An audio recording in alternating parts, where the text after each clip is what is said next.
नन्दितमेदिनि विश्वविनोदिनि नन्दनुते गिरिवरविन्ध्यशिरोदिनि वासिनि विष्णुविलास। प्रिय भक्तों, आज हम त्रिदेवियों की कथा का श्रवण करेंगे।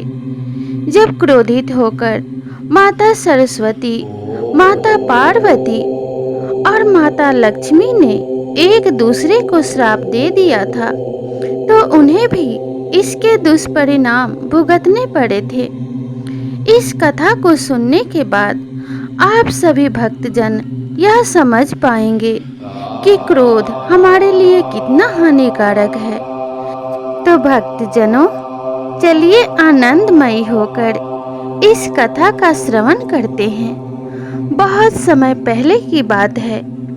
एक बार माता पार्वती हंस पे बैठकर वीणा वादन कर रही थी कि उसी समय माता लक्ष्मी वहां प्रकट होती हैं। माता लक्ष्मी को देखकर माता सरस्वती उनसे कहती हैं कि आइए माता, आपका मेरे ब्रह्मलोक में स्वागत है। काफी दिनों बाद आई हैं, आपका आना नहीं हो रहा था। माता सरस्वती की बात सुनकर माता लक्ष्मी कहने लगी कि मेरे पास इतना वक्त नहीं होता जिससे कि मैं हर जगह फिरती चलूं। मुझे बहुत सारे काम होते हैं। मुझे धरती लोक पे विचरण करना होता है, घर घर जाकर दीन दुखियों की सहायता करनी होती है, इसलिए मैं बहुत व्यस्त रहती हूँ। माता लक्ष्मी के इन बातों से बहुत अहंकार झलक रहा था, जिसे सुनकर माता सरस्वती बहुत आहत हुई और माता लक्ष्मी से कहने लगी कि देवी, आप तो व्यर्थ ही अहंकार कर रही हैं। आप में ऐसा क्या है जो मुझ में नहीं है? मेरे बिना कोई व्यक्ति आपका सदुपयोग नहीं कर सकता। किसी के पास अगर धन हो तो उसे चोर चुरा ले जाएगा। उसका धन तो नष्ट भी हो सकता है, लेकिन जिसके पास मैं होती हूँ उसके पास धन भी होती है और विद्या भी होती है। धन को खर्च करने का सही और सुयोग्य विचार उसे मैं ही देती हूँ। धन का सदुपयोग कैसे किया जाए, ये मेरे ही द्वारा व्यक्ति को सूझबूझ आती है, जिसके कारण उसका धन संचित रहता है। आपको तो चोर चुरा ले जाते हैं, जिसके कारण व्यक्ति निर्धन हो जाता है, लेकिन मुझे ना तो कोई चुरा सकता है और ना ही कोई बांट सकता है। जो भी व्यक्ति मुझे ग्रहण करके विद्वान हो जाता है, वह तो स्वतः ही धन कमा लेता है और फिर उसके पास किसी चीज की कोई कमी नहीं रहती। माता सरस्वती की बात सुनकर माता लक्ष्मी बहुत ही क्रोधित हो जाती हैं और कहती हैं कि मुझे देखो, मैं कितनी सुंदर दिखती हूँ, लाल साड़ी पहने हुए, आभूषणों से लदी हुई। मेरे पास किसी चीज की कोई कमी नहीं है और तुम एक सफेद साड़ी में लिपटी रहती हो। माता लक्ष्मी की बातों को सुनकर माता सरस्वती बहुत आहत हुई और उन्होंने माता लक्ष्मी से कहा कि देवी, अगर आपको अपने ऊपर इतना ही अहंकार है तो चलिए भगवान विष्णु के पास चलते हैं। अब वे ही यह निर्णय करेंगे कि हम दोनों में से कौन श्रेष्ठ है। माता लक्ष्मी ने कहा कि ठीक है, चलिए फिर चलते हैं।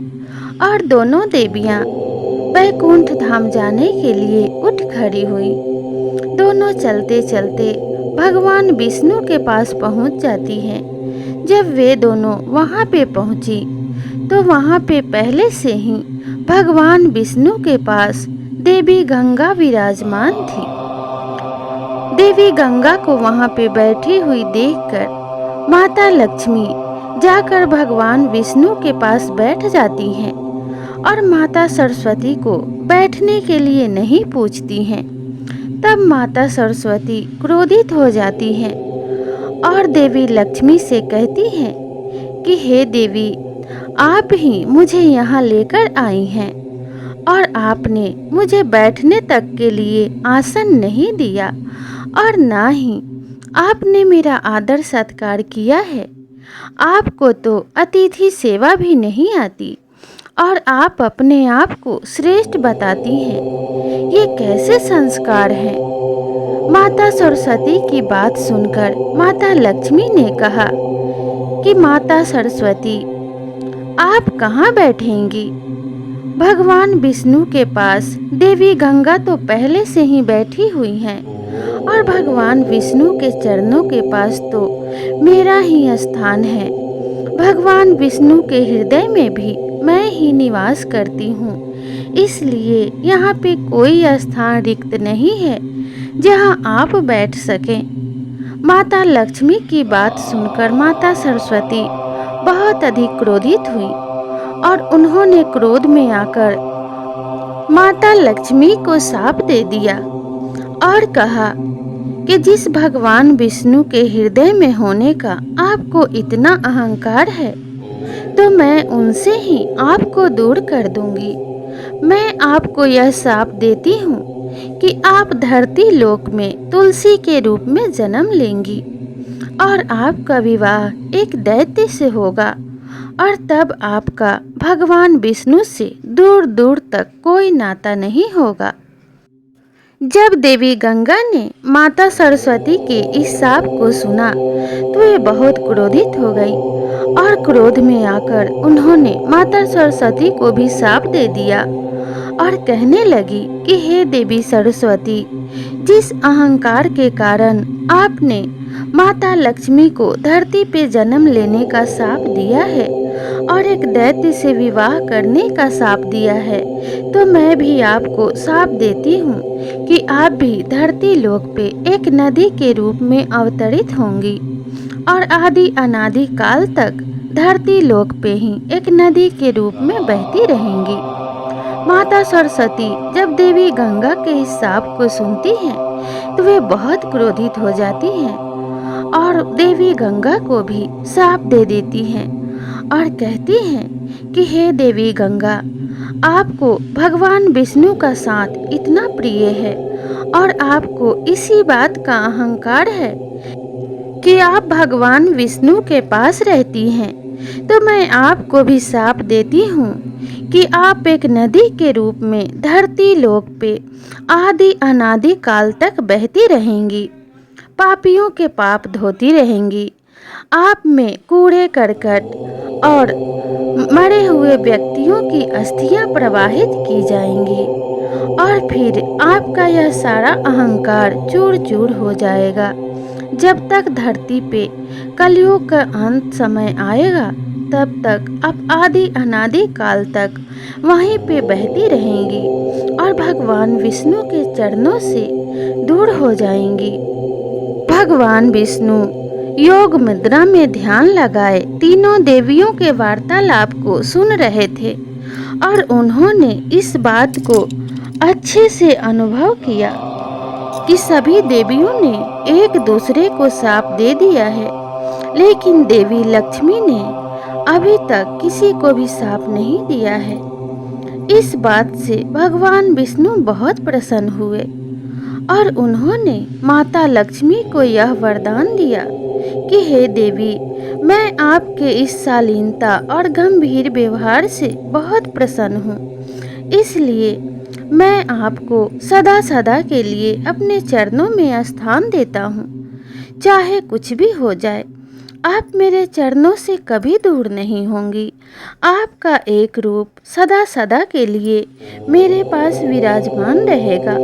भगवान विष्णु के इस आशीर्वाद और वरदान से माता लक्ष्मी बहुत संतुष्ट हुई। जब तीनों देवियों का क्रोध शांत हुआ तो उन्हें अपने इस गलती का भी एहसास हुआ और वे तीनों एक दूसरे के ऊपर बहुत पश्चाताप करने लगी और कहने लगी कि यह हमसे क्या हो गया, यह हमने क्या कर दिया। क्रोध में आकर हमने एक दूसरे को शाप दे दिया। अब हमें इस शाप का दुष्परिणाम तो भुगतना ही पड़ेगा। वे तीनों हाथ जोड़कर भगवान विष्णु से प्रार्थना करने लगी कि हे भगवान विष्णु, आप हमें कोई ऐसा उपाय बताइए जिससे हम इस दुष्परिणाम से बच सके। तीनों देवियों की बात सुनकर भगवान विष्णु ने कहा कि हे देवियों, मुख से निकली हुई बात और धनुष से निकला हुआ तीर कभी वापस लौट कर नहीं आता। इसलिए व्यक्ति को हमेशा अपने जुबान पे नियंत्रण रखना चाहिए। ये जुबान ही है जो व्यक्ति को एक दूसरे का मित्र और एक दूसरे का शत्रु बनाता है। इसलिए व्यक्ति को सोच समझकर और अपने वाणी पे नियंत्रण रखते हुए मुंह से कोई शब्द बाहर निकालना चाहिए। हमें इस बात का हमेशा ध्यान रखना चाहिए कि हमारे शब्दों से कोई आहत न हो। वे शब्द ही हैं जो बड़े से बड़े युद्ध को निर्माण करते हैं, और वे शब्द ही हैं जो भाई को भाई का शत्रु बना देते हैं। इसलिए शब्दों पे नियंत्रण रखना बहुत जरूरी है। आपने क्रोधित होकर एक दूसरे को शाप तो दे दिया, लेकिन अब आपको इस शाप का फल भी भुगतना ही पड़ेगा। भगवान विष्णु की बात सुनकर उधर कैलाश पर्वत पे बैठे भगवान शिव और माता पार्वती और माता काली एक दूसरे में विचार विमर्श करने लगे। और माता काली ने माता पार्वती से पूछा कि हे माता, आप तो जगत जननी और सर्व कल्याणमयी हैं। आप मुझे एक प्रश्न का उत्तर दे दीजिए। क्या क्रोध का फल देवी देवताओं को भी भुगतना पड़ता है? तब माता पार्वती ने कहा कि हाँ माता, क्रोध तो सबके लिए विनाशकारी है। क्रोध एक ऐसा शत्रु है जो हमारे अंदर रहकर ही हमारा विनाश करता है। हमें ऐसा प्रतीत होता है कि क्रोध हमारी शक्ति है, लेकिन क्रोध हमारी सबसे बड़ी दुर्बलता है जो हमें विनाश की ओर ले जाती है। माता काली ने फिर से पूछा कि हे देवी पार्वती, आप मेरे एक प्रश्न का उत्तर और दे दीजिए। आप ये बताइए कि कलयुग में माता सरस्वती और माता लक्ष्मी को एक साथ अपने घर में विराजमान करने के लिए क्या करना होगा, क्योंकि सरस्वती के बिना लक्ष्मी विहीन है और लक्ष्मी के बिना सरस्वती विहीन है। किसी भी व्यक्ति को वैभवशाली जीवन जीने के लिए लक्ष्मी और सरस्वती दोनों की आवश्यकता होगी। तो व्यक्ति कौन सा उपाय करे जिनसे उन्हें दोनों की प्राप्ति हो? माता काली की बात सुनकर माता पार्वती ने जवाब दिया कि हे देवी, जो भी व्यक्ति इस धरती लोक पे लक्ष्मी और सरस्वती यानी धन और विद्या दोनों की कामना करते हैं, उन्हें भगवान विष्णु की आराधना करनी चाहिए, क्योंकि माता सरस्वती हमेशा भगवान विष्णु के कंठों में वास करती हैं और माता लक्ष्मी हमेशा भगवान विष्णु के चरण दबाती रहती हैं। जो कोई भी व्यक्ति धन और विद्या की कामना करता है और वो चाहता है कि उसके घर में दोनों देवियों का वास हो, उसका जीवन हमेशा वैभवशाली रहे, उसकी समाज में मान प्रतिष्ठा हो, तो उसे हमेशा भगवान विष्णु की आराधना करनी चाहिए, क्योंकि जिस घर में भगवान विष्णु का वास होता है वहाँ माता सरस्वती और माता लक्ष्मी स्वतः ही निवास करती हैं। तो भक्तजनों, शाप के अनुसार तीनों देवियां धरती लोक में अवतरित होती हैं। माता लक्ष्मी का जन्म एक राजा के घर वृंदा के नाम से होता है और माता सरस्वती एक नदी के रूप में धरती पे अवतरित होती हैं और माता गंगा भी गंगा नदी के नाम से इस धरती पे अवतरित होती हैं।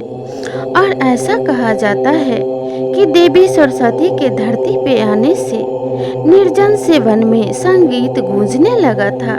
नदियों में कलकल मधुर संगीत की वाणी गूंजने लगी थी। हवाओं में एक मधुर संगीत तैरने लगा। जो पशु पक्षी चुपचाप और शांत रहा करते थे, देवी सरस्वती की कृपा से उनकी वाणी मधुर और उनमें चंचलता आ गई।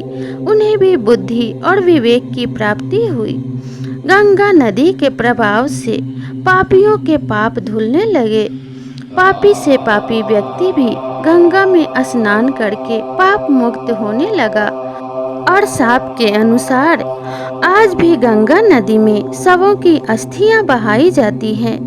लोग कूड़े कचरे और सारी गंदगी गंगा नदी में अर्पित कर देते हैं और माता गंगा उन सारी गंदगी को अपने ऊपर ले लेती हैं और पापियों को पाप से मुक्ति दिलाती हैं।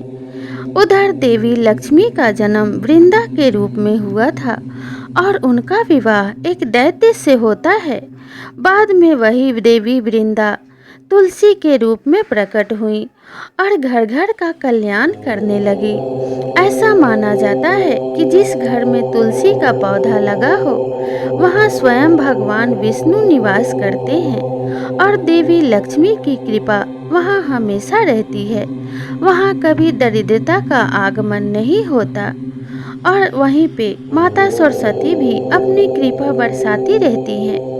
और जहाँ से देवी लक्ष्मी और भगवान विष्णु और माता सरस्वती चली जाती हैं, वहाँ पे दरिद्रता और अलक्ष्मी का वास होता है। जो व्यक्ति सिर्फ लक्ष्मी की कामना करता है और सिर्फ धन के पीछे भागता रहता है, उसके घर में अलक्ष्मी अपने पैर पसारने लगती हैं। भाई भाई में धन के पीछे लड़ाई होती है, वे एक दूसरे के शत्रु बन जाते हैं। कलह कलेश के कारण माता लक्ष्मी वहां से प्रस्थान कर जाती हैं और इस तरीके से अलक्ष्मी वहां अपना रौद्र रूप धारण कर उस घर का विनाश कर देती हैं। इसलिए जो भी व्यक्ति इस कलयुग में अपना कल्याण चाहता है, उसे भगवान विष्णु की आराधना करनी चाहिए और उसे यह कामना करनी चाहिए कि उसके घर में माता सरस्वती और माता लक्ष्मी दोनों का वास हो। ऐसा कहा जाता है कि देवी सरस्वती इस कलयुग और धरती लोक से स्वर्ग में वापस लौट चुकी हैं। माता गंगा की स्वर्ग लौटने की तैयारी चल रही है। वे भी कलयुग के मध्य तक इस धरती लोक से विलुप्त हो जाएंगी और माता तुलसी भी कलयुग के अंत तक इस धरती लोक से स्वर्ग को लौट जाएंगी और तुलसी के पौधे का भी इस धरती पे अस्तित्व नहीं रहेगा।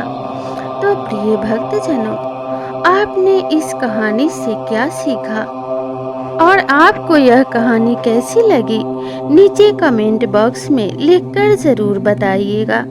और अगर आपको यह कहानी अच्छी लगी हो और यह जानकारी महत्वपूर्ण लगी हो तो नीचे कमेंट बॉक्स में ओम नमः शिवाय ज़रूर लिखिएगा। तो प्रिय भक्तों, इसी तरह की ज्ञानवर्धक और भक्तिमयी कथा के साथ मिलते हैं अगले वीडियो में। तब तक के लिए सभी भक्तों को मेरा आशीर्वाद। धन्यवाद।